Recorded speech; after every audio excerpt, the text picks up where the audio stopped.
Hello guys, welcome to one stop NCERTs. आज के lecture में हम क्लास 12 के एनसीईआरटी के चैप्टर सेकंड की बात करेंगे, जिसका नाम है ह्यूमन रिप्रोडक्शन। इस लेक्चर में हम एनसीईआरटी को लाइन टू लाइन रीड करेंगे और साथ साथ हाईलाइट करेंगे और सारी इंपॉर्टेंट डिटेल्स के बारे में जानेंगे। तो स्टार्ट करते हैं। जैसा कि हमें पता है कि ह्यूमंस क्या हैं, सेक्सुअली रिप्रोड्यूसिंग और विविपैरस हैं, यानी ह्यूमंस के केस में जो रिप्रोडक्शन होगी वो सेक्सुअल होगी, मतलब कि जिसमें 2 पेरेंट्स इन्वॉल्व हैं। और ह्यूमंस क्या हैं, विविपैरस हैं। 2 टाइप के ऑर्गेनिजम्स होते हैं, एक तो ओविपैरस। ओविपैरस मतलब ऐसे ऑर्गेनिजम्स जो क्या कर रहे हैं, एग लेस कर रहे हैं, यानी कि अंडे दे रहे हैं, जैसे कि हम बर्ड्स के केस में देखते हैं। और दूसरा क्या होता है, विविपैरस। विविपैरस मतलब वो ऑर्गेनिजम्स जो डायरेक्ट अपने जैसे यंग वंस को बर्थ दे रहे हैं, ठीक है, जैसे कि ह्यूमंस। अब ह्यूमंस के केस में हम बात करेंगे रिप्रोडक्टिव इवेंट्स की, मतलब रिप्रोडक्शन के प्रोसेस में क्या क्या इवेंट्स होते हैं। तो पहला जो इवेंट है वो क्या है, फॉर्मेशन ऑफ गैमेट्स, यानी कि गैमेटोजेनेसिस। गैमेटोजेनेसिस मतलब गैमेट्स प्रोड्यूस होंगे, और ये गैमेट्स क्या होंगे, मेल्स के केस में स्पर्म्स और फीमेल के केस में ओवम। नेक्स्ट क्या है, ये जो स्पर्म्स बने हैं ये फीमेल के जेनाइटल ट्रैक्ट में, यानी कि वेजाइना में ट्रांसफ़र होंगे, और इस प्रोसेस को हम क्या कहेंगे, इंसेमिनेशन। यानी इंसेमिनेशन का क्या मतलब है, transfer of sperms into the female genital tract. अब मेल और फीमेल गैमेट्स फ्यूज़ होंगे, क्योंकि वो एक साथ हैं तो वो मिल जाएंगे, और इस फ्यूज़न को हम क्या बोलेंगे, फर्टिलाइजेशन बोलेंगे। जैसे ही फर्टिलाइजेशन होगी तो एक सेल बनेगा जिसको हम क्या बोलेंगे, जाइगोट। ये जाइगोट क्या होगा, ये सिंगल सेल होता है, यानी कि यूनिसेलुलर होता है, मतलब कि ऐसा सेल जिसे हर एक ऑर्गेनिज्म की बिगनिंग हो रही है, ठीक है। और ये क्या होगा, डिप्लॉयड होगा, यानी कि 2n होगा, यानी इसमें 46 क्रोमोसोम्स प्रेजेंट होंगे। जाइगोट के बाद जो स्ट्रक्चर बनेगा वो क्या होगा, ब्लास्टुला, यानी ब्लास्टोसिस। उसके बाद ये ब्लास्टोसिस यूट्रस की वॉल में इम्प्लांट होगा, जिस इवेंट को हम क्या बोलते हैं, इम्प्लांटेशन बोलते हैं। अब क्या होगा, एम्ब्रियो बनेगा और डेवलप होना स्टार्ट होगा, और एम्ब्रियो के डेवलपमेंट की प्रोसेस को हम क्या बोलते हैं, जेस्टेशन बोलते हैं, नॉर्मल लैंग्वेज में जिसको हम प्रेगनेंसी भी कहते हैं। ह्यूमंस के केस में जो जेस्टेशन है वो कितनी होगी, 9 मंथ्स की होगी। तो हमने रिप्रोडक्टिव इवेंट्स में क्या क्या पढ़ा, सबसे पहले हमने बात की गैमेटोजेनेसिस की। गैमेटोजेनेसिस मतलब मेल्स के केस में स्पर्म्स प्रोड्यूस हो रहे हैं और फीमेल के केस में ओवम, यानी कि मेल्स के केस में spermatogenesis, production of sperms, and female के केस में oogenesis मतलब कि प्रोडक्शन ऑफ ओवम। उसके बाद क्या है, ये जो स्पर्म्स बने हैं ये फीमेल जेनाइटल ट्रैक्ट में ट्रांसफ़र होंगे, जिस प्रोसेस को हम क्या बोल रहे हैं, इंसेमिनेशन बोल रहे हैं। उसके बाद मेल और फीमेल गैमेट्स में क्या होगी, फ्यूज़न होगी, और इस फ्यूज़न को हम क्या कहते हैं, फर्टिलाइजेशन बोलते हैं। इस फर्टिलाइजेशन की वजह से जाइगोट बनेगा। जाइगोट आगे, जाइगोट में क्लीवेज होगी और क्या बन जाएगा, ब्लास्टुला। ये ब्लास्टुला फिर इम्प्लांट होगा यूट्रस की वॉल पे, और ब्लास्टुला के यूट्रस की वॉल पे इम्प्लांट होने की प्रोसेस को हम क्या बोलते हैं, इम्प्लांटेशन बोलते हैं। इसके बाद जो एम्ब्रियो बनेगा वो डेवलप होगा, और एम्ब्रियो के डेवलपमेंट पीरियड को हम क्या बोलते हैं, जेस्टेशन बोलते हैं। ह्यूमन बींग्स के केस में ये जो जेस्टेशन होगा, यानी प्रेगनेंसी होगी, ये कितने की होगी, 9 मंथ्स की होगी। जेस्टेशन के बाद जब एम्ब्रियो पूरा डेवलप हो चुका है, बेबी पूरा डेवलप हो चुका है, उस बेबी की डिलीवरी होगी, यानी कि जिसको हम क्या बोलते हैं, पार्चुरेशन बोलते हैं। क्लियर है। उसके बाद हम क्या बात कर रहे हैं, ये जितने भी रिप्रोडक्टिव इवेंट्स होंगे ये कब स्टार्ट होंगे, प्यूबर्टी के बाद स्टार्ट होंगे। यानी प्यूबर्टी मतलब एक ऐसी एज जिसमें मेल्स और फीमेल कैपेबल हो चुके हैं कि वो अब अपने जैसे यंग वंस को बर्थ दे सकते हैं। There are remarkable differences between the reproductive events in male and female. Male और फीमेल के केस में जो रिप्रोडक्टिव इवेंट होते हैं हमें उसमें काफ़ी फ़र्क दिखाई देता है। जैसे कि जो स्पर्म फॉर्मेशन है, यानी स्पर्मेटोजेनेसिस है, वो इवन ओल्ड मैन की एज में भी क्या होता है, कंटिन्यू होता है, यानी टिल डेथ तक मेल्स के केस में स्पर्म्स प्रोड्यूस होंगे। लेकिन ओवम जो है वो बनना बंद हो जाता है जब फीमेल 50 ईयर्स के अराउंड में हो जाती है, यानी जब मेनोपॉज आ जाता है। नेक्स्ट टॉपिक जो हम बात करेंगे मेल रिप्रोडक्टिव सिस्टम की। तो मेल रिप्रोडक्टिव सिस्टम लोकेटेड कहाँ है, पेल्विक रीजन में। पेल्विक रीजन मतलब एब्डोमिनल कैविटी का वो पार्ट जहाँ पर पेल्विक बोन्स प्रेजेंट है, यानी कॉक्सल बोन्स प्रेजेंट है, यानी कि हिप बोन्स प्रेजेंट है। और कितनी होती हैं ये बोन्स, ये 2 होती हैं, ठीक है। मेल रिप्रोडक्टिव सिस्टम में क्या क्या आएगा, एक तो टेस्टिस, पेयर ऑफ टेस्टिस होंगी यानी कि 2 टेस्टिस होंगी, साथ में एसेसरी डक्ट्स, ग्लैंड्स और एक्सटर्नल जेनिटेलिया। ये जो टेस्टिस हैं ये एब्डोमिनल कैविटी के आउटसाइड सिचुएटेड होती हैं एक पाउच में, जिसको हम क्या बोलते हैं, स्क्रोटम बोलते हैं। ठीक है, ये जो टेस्टिस हैं ये एब्डोमिनल कैविटी की आउटसाइड एक पाउच में सिचुएटेड होती है, जिसको हम क्या बोलते हैं, स्क्रोटम बोलते हैं। The scrotum help in maintaining the low body temperature. The scrotum help in maintaining the low temperature of the testes, that is 2 to 2.5 degrees Celsius lower than the normal internal body temperature necessary for spermatogenesis। अब ये abdominal cavity के outside क्यों present है, क्योंकि यहाँ पर sperms produce होने हैं और स्पर्म्स प्रोडक्शन के लिए जितना बॉडी टेम्परेचर है उससे 2 से 2.5 डिग्री टेम्परेचर कम चाहिए, और स्क्रोटम ये टेम्परेचर को मेंटेन करने में हेल्प करता है। In adult each testis is oval in shape. Adult के केस में टेस्टिस ओवल होगी, लेंथ कितनी होगी 4 to 5 सेंटीमीटर और विड्थ कितनी होगी 2 to 3 सेंटीमीटर। ह्यूमंस के पास 2 टेस्टिस हैं और हर एक टेस्टिस के अंदर 250 कंपार्टमेंट्स होंगे, जिनको हम क्या बोलेंगे, टेस्टिकुलर लोब्यूल्स बोलेंगे। हम क्या बोल रहे हैं कि जो टेस्टिस है वो एक पॉइंट तो क्या है कि जो टेस्टिस है वो एक लूज फाइब्रस कनेक्टिव टिश्यू से कवर होती है। दूसरा हम क्या बोल रहे हैं कि 2 टेस्टिस हैं, दोनों टेस्टिस में कुछ लोब्यूल्स प्रेजेंट होंगे, कुछ कंपार्टमेंट्स प्रेजेंट होंगे, कुछ स्ट्रक्चर्स प्रेजेंट होंगे जो 250 होंगे, और उनको हम क्या बोलेंगे, टेस्टिकुलर लोब्यूल्स। ठीक है, each lobule contains 1 to 3 highly coiled seminiferous tubules in which sperms are produce. हमने क्या कहा है, 2 टेस्टिस, हर एक टेस्टिस के अंदर 250 टेस्टिकुलर लोब्यूल्स, और हर एक लोब्यूल के अंदर क्या होगा, 1 से 3 highly coiled seminiferous tubules present होंगी, और ये वही स्ट्रक्चर्स हैं जहाँ पर स्पर्मेटोजेनेसिस होगी, मतलब कि स्पर्म्स की प्रोडक्शन होगी। अब आगे क्या है, each seminiferous tubule is lined on its inside by 2 type of cell called male germ cells, spermatogonia and Sertoli cells. ये जो सेमिनिफेरस ट्यूब्यूल्स हैं इनके अंदर 2 टाइप के सेल्स होंगे, एक तो क्या होंगे, मेल जर्म सेल्स, और दूसरा क्या है, सर्टोली सेल्स।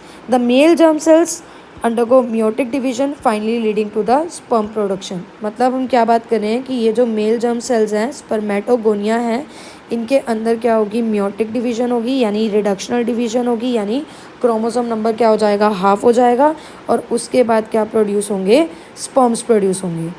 ठीक है, while the Sertoli cells provide nutrition to the germ cells. जो दूसरे टाइप के सेल्स हैं यानी कि जो सर्टोली सेल्स हैं, इनका दूसरा नाम क्या होता है, इनका दूसरा नाम होता है नर्स सेल्स। और नर्स, जैसे नर्स केयर करती है हमारी, वैसे ही ये नर्स सेल्स, सर्टोली सेल्स क्या करेंगे, न्यूट्रिशन प्रोवाइड करेंगे। किसको न्यूट्रिशन प्रोवाइड करेंगे, जर्म सेल्स को न्यूट्रिशन प्रोवाइड करेंगे। The regions outside the seminiferous tubules called interstitial spaces contain small blood vessels and interstitial cells और लेडिक सेल्स। अब हम क्या बात कर रहे हैं, ये सेमिनिफेरस ट्यूब्यूल के आसपास वाली जो रीजन हैं, उसके बाहर के जो रीजन है, उनको हम क्या बोलेंगे, इंटरस्टिशियल स्पेसिस। और इन इंटरस्टिशियल स्पेसिस के अंदर जो सेल्स प्रेजेंट हैं उनको हम क्या बोलेंगे, इंटरस्टिशियल सेल्स। इन इंटरस्टिशियल सेल्स का दूसरा नाम क्या है, लेडिक सेल्स है। और इन लेडिक सेल्स का काम क्या है, ये एक हॉर्मोन्स, टेस्टिकुलर हॉर्मोन्स को सिंथेसाइज करती है और सीक्रेट करती है, और उन टेस्टिकुलर हॉर्मोन्स को हम क्या बोलते हैं, एंड्रोजन्स बोलते हैं। इसके अलावा इन इंटरस्टिशियल स्पेसिस में और भी कुछ इम्यूनोलॉजिकल कंपिटेंट सेल्स प्रेजेंट होती है, यानी कि इनके अंदर क्या होती हैं, white blood cells, WBCs present होती हैं, जो इन्फेक्शंस को फाइट करती है और इम्यूनिटी मेंटेन करके रखती है। हमने बात की थी मेल रिप्रोडक्टिव सिस्टम में टेस्टिस की बात करनी है हमने, उसके बाद टेस्टिस की बात हमने कर ली। अब हम बात करेंगे एसेसरी डक्ट्स की, ग्लैंड्स की और एक्सटर्नल जेनिटेलिया की। एसेसरी डक्ट्स की बात करें, the male accessory ducts include rete testis, vasa efferentia and epididymis and vasa deferens. हम क्या बोल रहे हैं कि मेल्स के केस में जो एसेसरी डक्ट्स होंगी वो होंगी रेटेटेस्टिस, वासा एफ्रेंशिया, एपिडिडाइमस और वासा difference. The seminiferous tubules of the testis open into vasa efferentia through retetestis। हमने बात क्या की थी कि मेल्स के केस में 2 टेस्टिस होती हैं, उनके अंदर 250 टेस्टिकुलर लोब्यूल्स प्रेजेंट होते हैं। उन टेस्टिकुलर लोब्यूल्स में 1 से 3 highly coiled seminiferous tubules present होती हैं। इन सेमिनिफेरस ट्यूब्यूल्स के अंदर क्या प्रोड्यूस हो रहे हैं, स्पर्म प्रोड्यूस हो रहे हैं। ये सेमिनिफेरस ट्यूब्यूल्स ओपन अप होती है वासा एफ्रेंशिया में, किसके थ्रू, रेटेटेस्टिस के थ्रू। यानी कि जो स्पर्म्स सेमिनिफेरस ट्यूब्यूल्स में बन रहे हैं वो स्पर्म्स पहले रेटे टेस्टिस में जाएंगे, उसके बाद वो स्पर्म्स कहाँ जाएंगे, वासा इफ्रेंशिया में जाएंगे। The Vasa इफ्रेंशिया leave the testis and open into epididymis located in posterior surface of testis. अब ये वासा इफ्रेंशिया टेस्टिस से निकलकर कहाँ जाएगी, एपिडिडाइमस में जाएगी, जो कि टेस्टिस के पोस्टीरियर यानी कि ऊपर वाले हिस्से में प्रेजेंट होंगी। ठीक है, अब मतलब स्पर्म्स वासा इफ्रेंशिया से कहाँ गए, एपिडिडाइमस में गए। The epididymis leads to vasa deferens that ascend to the abdomen and loop over the urinary bladder. अब ये एपिडिडाइमस, ये जो एपिडिडाइमस की हम बात कर रहे हैं, ये एपिडिडाइमस कहाँ जाएगी, ये वासा डिफरेंस में जाएगी। ये एपिडिडाइमस है और ये किस में खुल रही है, वासा डिफरेंस में जा रही है। मतलब स्पर्म्स एपिडिडाइमस के बाद वासा डिफरेंस पे जाएंगे और ये वासा डिफरेंट असेंड हो जाती है, यानी एब्डोमिनल कैविटी के अंदर चल जाती है और यूरिनरी ब्लैडर के साथ साथ चलती है। ये वासा डिफरेंस पेयर्ड होती है, यानी कि 2 इन नंबर होती है। ठीक है, अब इसके बाद क्या होगा, it receives a duct from seminal vesicle and opens into urethra as ejaculatory duct. ये जो वासा डिफरेंस है इसके पास क्या आएंगी, सेमिनल वेसिकल्स के थ्रू 2 डक्ट्स आएंगी, जिसको हम क्या बोल रहे हैं, इजैकुलेटरी डक्ट बोल रहे हैं। ठीक है, ये जो इजैकुलेटरी डक्ट है ये स्टोर करेंगी और ट्रांसपोर्ट करेंगी स्पर्म्स को कहाँ से कहाँ तक, टेस्टिस से लेके यूरेथ्रा तक। ठीक है, The urethra originate from urinary bladder and extend through penis to its external opening called urethral meatus। अब क्या होता है, यूरेथ्रा कहाँ प्रेजेंट है, यूरिनरी ब्लैडर के नीचे, और ये पेनिस के साथ साथ एक्सटेंड होता है, साथ साथ चलता है, और इसकी एक्सटर्नल ओपनिंग को हम क्या बोलते हैं, इसकी एक्सटर्नल ओपनिंग को हम बोलते हैं यूरेथ्रल मीटस। आई होप ये बात आपको क्लियर है। हमने बात की है कि मेल्स के केस में 2 टेस्टिस होंगी, हर एक टेस्टिस में 250 टेस्टिकुलर लोब्यूल्स होंगे। ठीक है, और हर एक लोब्यूल के अंदर 1 से 3 हाईली कॉल्ड सेमिनिफेरस ट्यूब्यूल्स होंगी। इन सेमिनिफेरस ट्यूब्यूल में स्पर्म्स प्रोड्यूस होंगे। सेमिनिफेरस ट्यूब्यूल से स्पर्म्स जाएंगे रेटे टेस्टिस में, रेटे टेस्टिस से वासा इफ्रेंशिया में, वासा इफ्रेंशिया में एपिडिडाइमस से, वासा इफ्रेंशिया से एपिडिडाइमस तक, एपिडिडाइमस से वासा डिफरेंस तक। ये वासा डिफरेंस यूरिनरी ब्लैडर के अंदर मतलब एब्डोमिनल कैविटी के अंदर डिसेंड होगी और वहाँ से ये यूरिनरी ब्लैडर के साथ लूप हो जाएगी, उसके साथ साथ चलेगी और कंटिन्यू होगी यूरेथ्रा तक। और यूरेथ्रा की जो एक्सटर्नल ओपनिंग होगी उसको हम क्या बोलेंगे, यूरेथ्रल मीटस बोलेंगे। ठीक है, उसके बाद हम बात क्या कर रहे हैं, हमने टेस्टिस की बात कर ली, इजैकुलेटरी डक्ट्स की बात कर ली। अब हम मेल एक्सटर्नल जेनिटिलिया यानी कि पेनिस की बात करेंगे। अब ये जो मेल एक्सटर्नल जेनिटिलिया है ये कुछ टिश्यूज से बना हुआ है।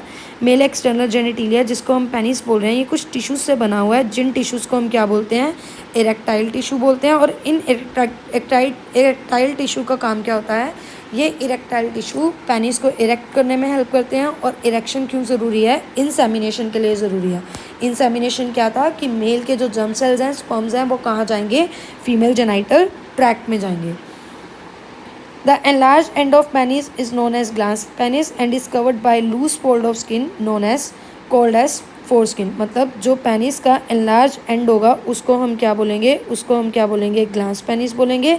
ये ग्लांस पेनिस के आसपास एक लूज स्किन का फोल्ड होगा जिसको हम क्या बोलेंगे, फोरस्किन बोलेंगे। अब हम बात करेंगे मेल एसेसरी ग्लैंड्स की। The male accessory glands include pair seminal vesicle, prostate and paired bulbourethral gland.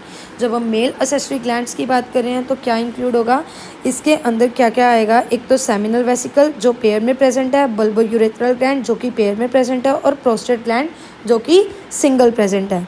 इन तीनों ग्लैंड्स की सिक्रीशन क्या होगी, उसको हम क्या बोलते हैं, सेमिनल प्लाज्मा बोलते हैं। इस सेमिनल प्लाज्मा के अंदर फ्रक्टोज, कैल्शियम और कुछ एंजाइम्स प्रेजेंट होते हैं। ये फ्रक्टोज, कैल्शियम और एंजाइम्स किस में हेल्प करते हैं, ये हेल्प करते हैं स्पर्म की मूवमेंट में और आगे फर्टिलाइजेशन के प्रोसेस में। The secretions of bulbourethral gland also help in lubrication of penis. साथ साथ ये याद करने की बात है, यहाँ से MCQ आ सकता है कि ये जो बल्बोयूरेथ्रल ग्लैंड्स हैं इनकी सिक्रेशन हेल्प करती है पेनिस को लुब्रिकेट करने में। ये जो हम डायग्राम देख रहे हैं ये सेमिनिफेरस ट्यूब्यूल का है। इस पर हम क्या बात कर रहे हैं कि सेमिनिफेरस ट्यूब्यूल के अंदर 2 टाइप के सेल्स प्रेजेंट है। एक तो क्या है स्पर्मेटोगोनिया यानी कि मेल जर्म सेल जिससे क्या होंगे स्पर्म प्रोड्यूस होंगे। ठीक है, मेल स्पर्म्स को हम क्या बोलते हैं स्पर्मेटोजोआ बोलते हैं। जब आगे हम स्पर्मेटोजेनेसिस का पूरा प्रोसेस पढ़ेंगे तो हम पढ़ेंगे कि जो मेल जर्म सेल्स हैं उनको हम स्पर्मेटोजोआ बोलते हैं। और दूसरा क्या है सर्टोली सेल्स यानी कि नर्व सेल्स प्रेजेंट हैं। वो नर्व सेल्स क्या कर रहे हैं वो न्यूट्रिशन प्रोवाइड कर रहे हैं जर्म सेल्स को। और जो इंटरस्टिशियल स्पेसिस हैं खाली स्पेसिस हैं उनमें इंटरस्टिशियल सेल्स यानी कि लेडिक सेल्स प्रेजेंट है। और लेडिक सेल्स का काम क्या है ये सीक्रेट करते हैं एंड्रोजन्स जिनको हम क्या बोलते हैं टेस्टिकुलर हॉर्मोन्स भी बोलते हैं। तो this was all about today. आज हमने बात की है रिप्रोडक्टिव इवेंट्स की और मेल रिप्रोडक्टिव सिस्टम की। आई होप आपको ये लेक्चर समझ आया है। So if you like this lecture then please like subscribe and share. Thank you so much.